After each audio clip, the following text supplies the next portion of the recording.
Hey guys, how's it going? Today I am building myself a small storage drawer.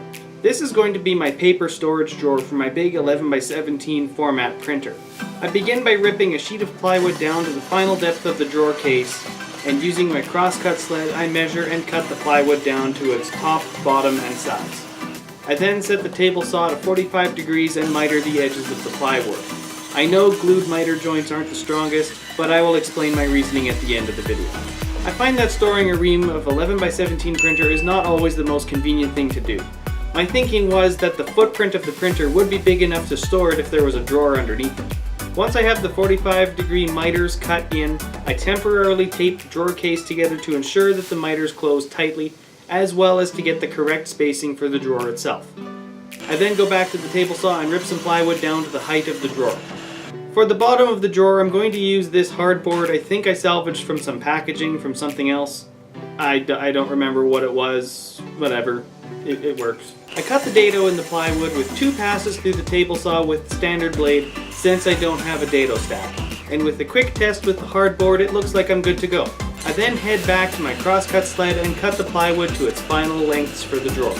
And with a quick tape up of the drawer, I take it over to the drawer case to make sure that everything fits before glue up. With that being figured out, I detape the drawer and fasten one side of the drawer on temporarily with screws in order to cut the bottom to size. Once that was done, I fastened the drawer together with glue and screws. I just went with butt joints here. I didn't like how flexible the bottom was with the joint in the middle of the drawer, so I cut a small scrap of hardboard and glued it onto the bottom of the drawer. Then I secured it in place with some weight from above. I came back a couple hours later and it seemed to work out okay.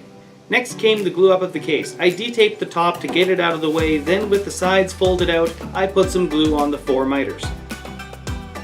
Then I retaped it to clamp it back together, checking it for square. While the drawer and case were drying, I figured it was a good time to work on the drawer front.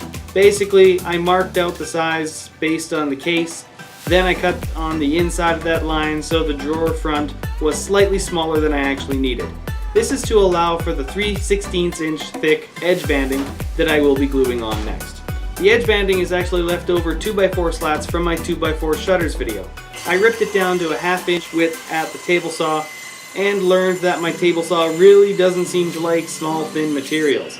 It almost feels like the material is shattering in the kerf as opposed to cutting. So once I had it ripped down, I broke out the homemade miter block and cut the edge banding to length with the handsaw. Then I just glued the edge banding on and taped it in place until the glue dried. The next day I came back and sanded everything down to 220 grit. Now this next portion is actually several months later. I'm now working in my basement since at the time it was in the middle of winter and I was in the middle of a basement renovation. Those videos will be out at some point. I remembered I hadn't sanded the inside of the box, so I start with that, with a 120 grit sanding block since none of my machines would fit. When that was done, I wiped it clean of dust with a cloth. Then I broke out the paste wax, applied it to the outside of the drawer and inside of the drawer case.